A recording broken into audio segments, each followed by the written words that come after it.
On attendait la revanche de l'Explacide, on a eu la revanche. Dynamo de Moscou a battu les Redford All-Stars de Detroit, USA, 7-3. Revanche plus par le score obtenu que par le jeu lui-même, car il est tout de même difficile d'affirmer que Detroit représente le niveau du hockey américain.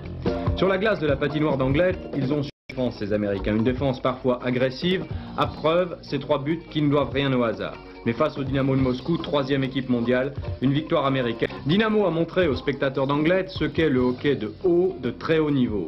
Des équipiers toujours placés quand il faut, où il faut, capables de calmer, occuper le terrain pour mieux foncer.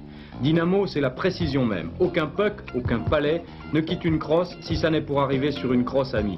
Et il faut dire que lorsqu'on en a des Orlov ou des Golikov, finalistes de l'Explacide, on sait ce que jouer veut dire. 7-3, un score sans surprise. On attend maintenant le nom du challenger de Dynamo l'année prochaine.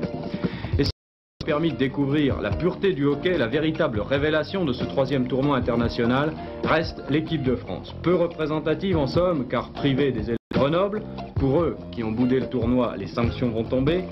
Cette équipe de France presque junior, à peine senior, s'est offert le luxe, et nous l'a offert aussi, de battre le Canada 12-8, une vraie surprise, car personne n'aurait osé envisager ce score au moment de la présentation des équipes. Et c'est la preuve aussi que ce jeu, s'il est affaire de technique, est aussi affaire de cœur et de vente. Cette équipe de France, vous en entendrez reparler en bien et beaucoup en 1985. Mais déjà, peut-être avant, en 1900, très probablement, les championnats du monde junior se disputeront à Anglet et où la France entend bien monter.